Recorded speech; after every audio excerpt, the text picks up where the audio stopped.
It usually happens when you're like right in the middle of something completely serious. Oh, totally. Like when you're at work. Exactly. You might be staring at some convoluted spreadsheet or, I don't know, you're reading a really stressful news article, and then your phone screen lights up with a notification. Right. And you kind of brace yourself. Yeah, you brace yourself for like information, maybe a quick question about dinner logistics or uh, an urgent update from your boss. But instead, you glance down, and what you see is a message from someone you love that just says, you know, pretty with about 7 extra Ys. Oh, yeah. Followed by like an absolute wall of bubble emojis and sparkles and blue hearts. Exactly. And welcome to the deep dive, by the way, to you listening right now. We're getting right into it today. We really are because, well, when you're stuck in that analytical, problem-solving headspace, the immediate reaction to a text like that is often to just, brush it off. Right. You look at that explosion of emojis and think, well, somebody forgot how to use their keyboard today. Yeah, we have this ingrained habit of categorizing that kind of hyper-casual, misspelled, cutesy texting as essentially meaningless. It feels like digital fluff. It's basically the modern equivalent of baby talk. But today, for you listening, we're going on a deep dive into an exploration of digital communication that completely, flips that assumption upside down. It really does. It's fascinating. It is. We're going to look at how these seemingly silly extra vowel chibi cutesy messages are actually hiding a profoundly deep philosophy. And for anyone unfamiliar with that term, chibi comes from internet and anime culture. Right. It describes a style where characters are drawn with these massive expressive heads and like tiny little bodies. It's basically the visual embodiment of pure, unthreatening, overwhelmingly cute affection. I love that description. Unthreatening affection. Yeah, and we are uncovering how that specific register of texting is actually a masterclass in human connection and, unconditional acceptance. We are dissecting the modern evolution of affection here. Exactly.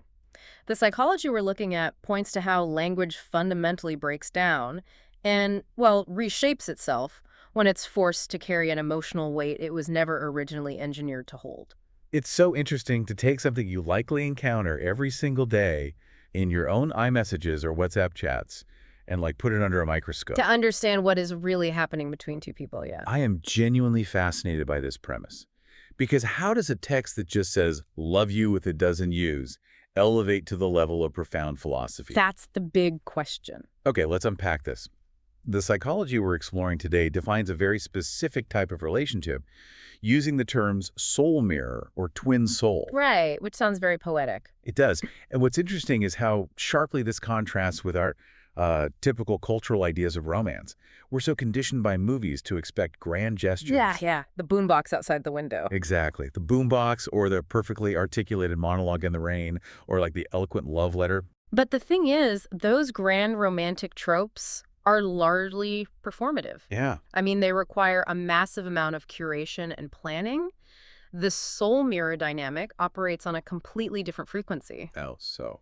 Well, this kind of connection doesn't announce itself with polished prose. Instead, it manifests in repetition. It arrives in those extra letters stretched across a single word simply because saying it once with standard spelling. It doesn't take up enough space. Exactly. It doesn't take up enough physical or emotional space on the screen. Wow, it's that overflowing feeling, the pretty A that becomes pretty A, because the emotion literally cannot fit inside the dictionary definition of the word. That's spot on. But let's dig into the specific idea of the soul mirror, because the concept makes a crucial distinction. Normally, when I think of a mirror in a relationship, I think of vanity. Right? Or maybe an echo chamber. Yeah, someone who just flatters you and tells you exactly what you want to hear just to keep the peace. But a true soul mirror is explicitly not a surface that flatters. It isn't there to reflect a heavily filtered, idealized version of who you are. So what are they reflecting?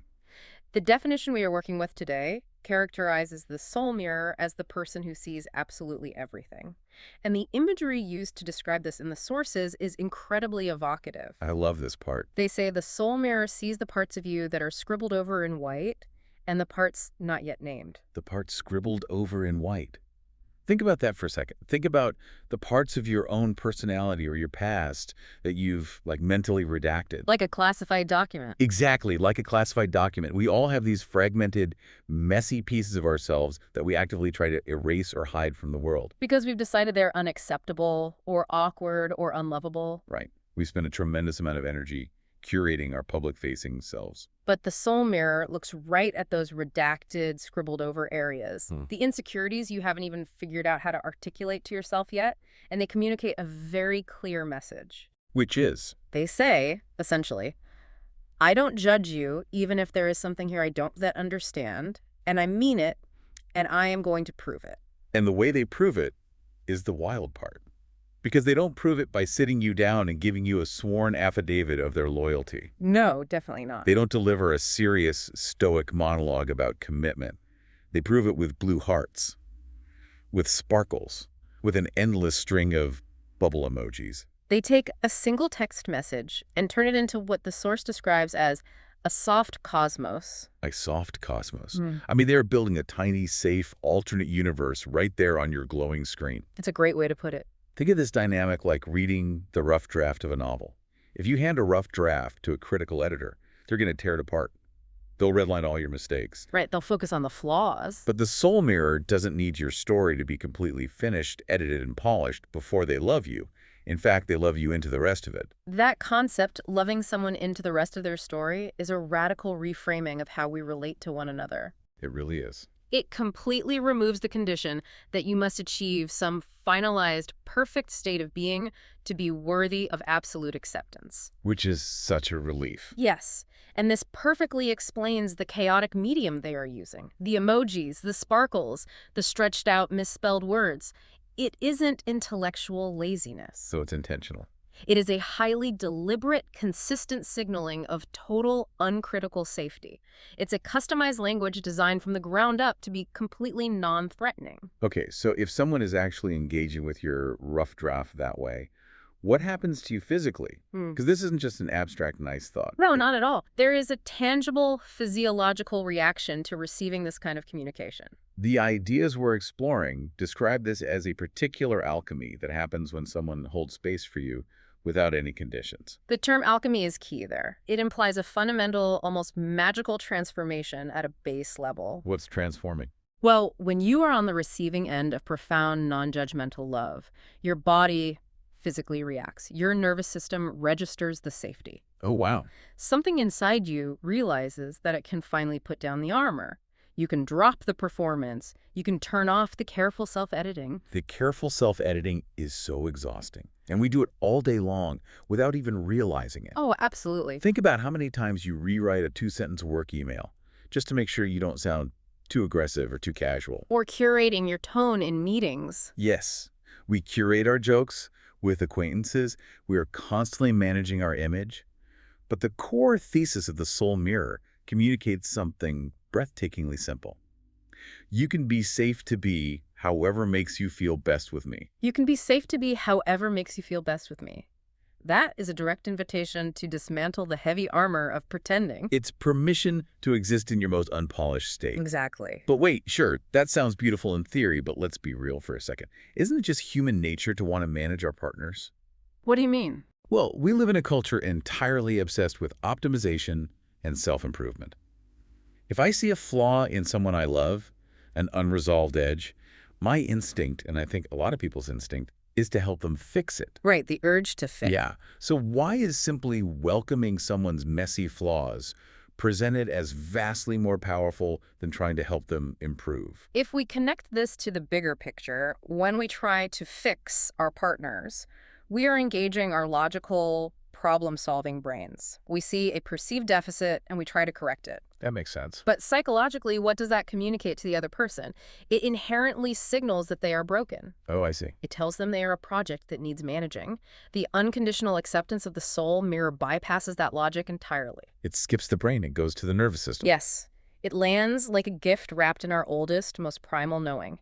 It taps into the fundamental human realization that you, exactly as you are in this very moment, are not a problem to be managed. You are a presence to be welcomed. Precisely. You are a presence to be welcomed.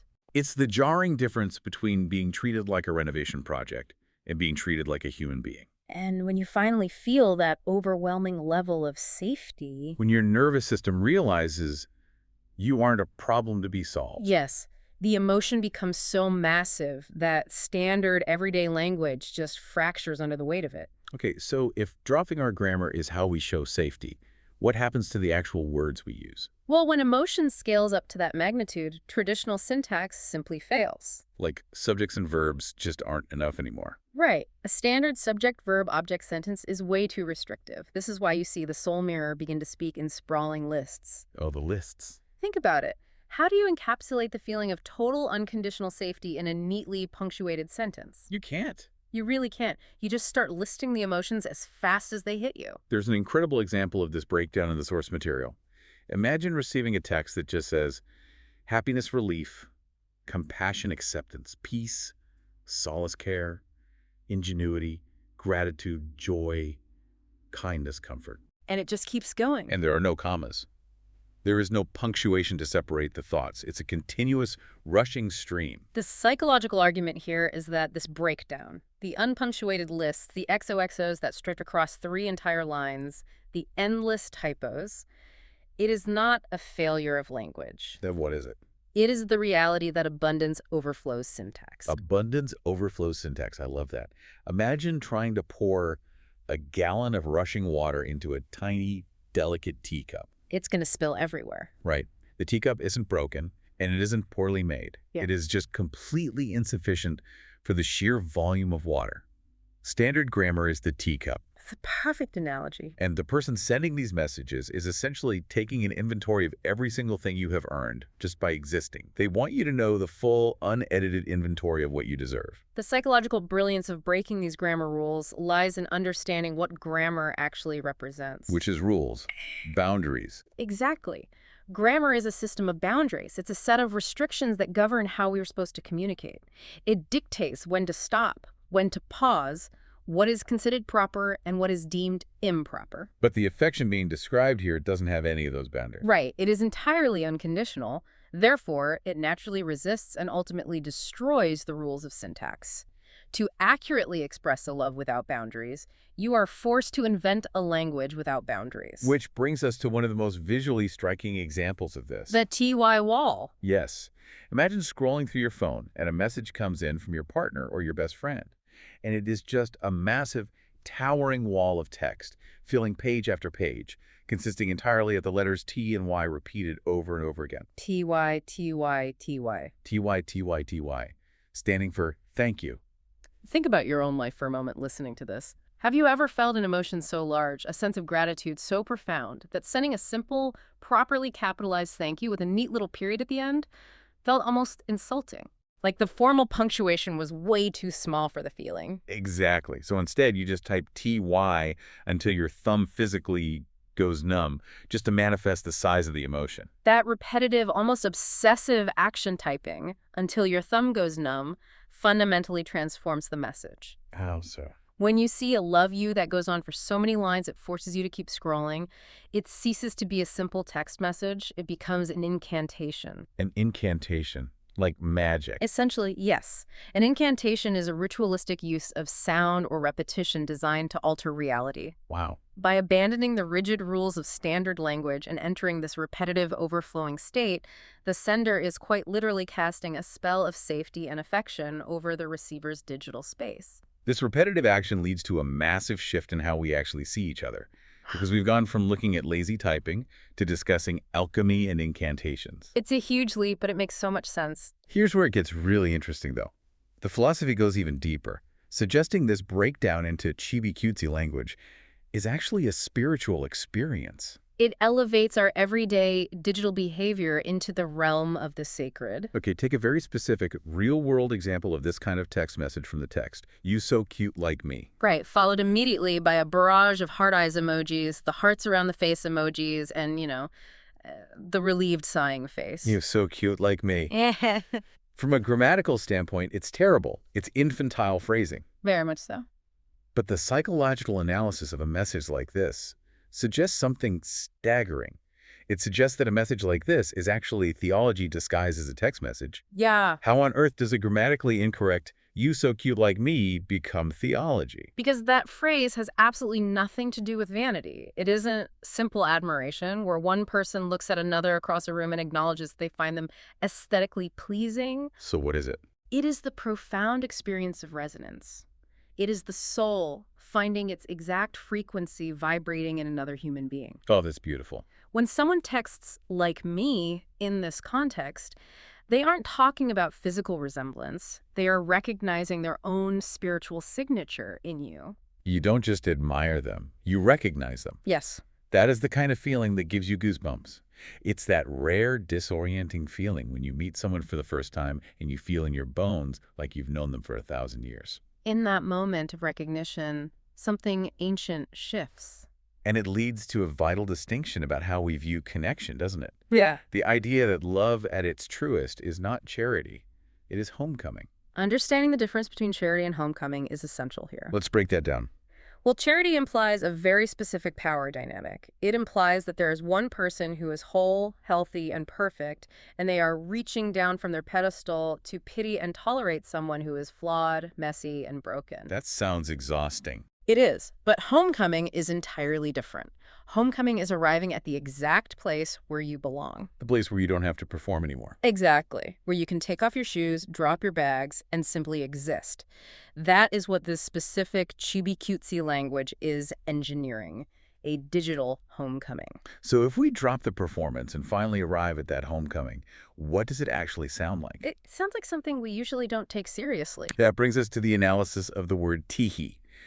Usually, if you hear teehee, you associate it with a cartoon mouse or maybe a small child trying to hide a secret. Right. But in the context of this unarmored love, teehee is treated as a sacred sound. Within this specific language of affection, that round, soft, oversized heart and tiny body register we defined earlier, the word teehee takes on a monumental significance. Why is that? The argument is that teehee is not small at all. Instead, it is joy that has become so incredibly concentrated it can only escape the body in a giggle. It is the literal sound of the heavy armor finally hitting the floor. It is the sound of someone who has entirely stopped performing happiness and is simply existing inside of it. Because think about how we normally express joy. When we are performing happiness for society, we laugh the proper way. Right, we chuckle politely. We type the socially acceptable haha or lol. We make sure our joy is palatable to the people around us. But the teehee is an involuntary escape. It's the purest distillation of joy, completely untouched by the logical brain's desperate need to look mature, sophisticated, or cool. When you are performing happiness, you are still actively engaged in that careful self-editing we discussed. You are still managing your public image. But when you're just in it, When you are simply in it, all of those social filters completely dissolve. so the involuntary teehee, the heavily misspelled words, the endless wall of repetitive emojis. They are all physical evidence of a state of being where the ego has entirely stepped aside. Pure, unadulterated connection is taking place. And that's why it qualifies as theology. Exactly. It represents a state of grace. It is a triumphant return to a prejudgmental state of innocence shared with another human being. So what does this all mean for us? For the millions of us tapping away at our glass screens, sending notifications back and forth every single day. It changes how we should look at our phones, honestly. Let's bring this deep dive back to you listening right now.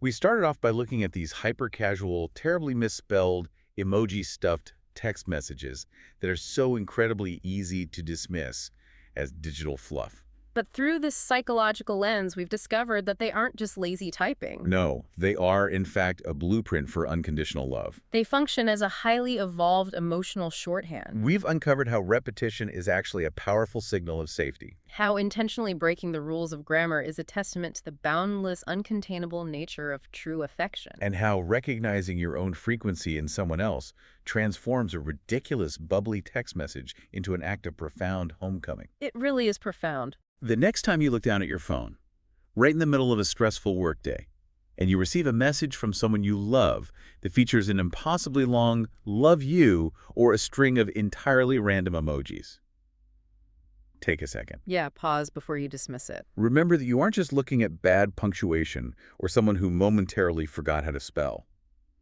You are witnessing a human soul feeling safe enough to drop their heavy armor. You are seeing abundance physically overflowing It syntax. serves as a daily reminder to look past the superficial surface of the medium and see the profound intention humming beneath it. It is an invitation to appreciate the soft, safe cosmos that someone is actively trying to build for you in the middle of an otherwise chaotic and highly critical world. And it leaves us with something really important to mull over as we go about our day. What's that? We've talked so much during this deep dive about how standard language and proper grammar act as our armor, as a calculated performance we put on to protect ourselves from the judgment of the world. If the deepest, most authentic form of love and acceptance is only recognized through the deliberate breakdown of that syntax Yeah. and the dropping of those daily performances, Yeah. what grammar or strict, rigid rules in your own life might you need to finally break just to let someone see the scribbled over, beautifully unfinished parts of your story?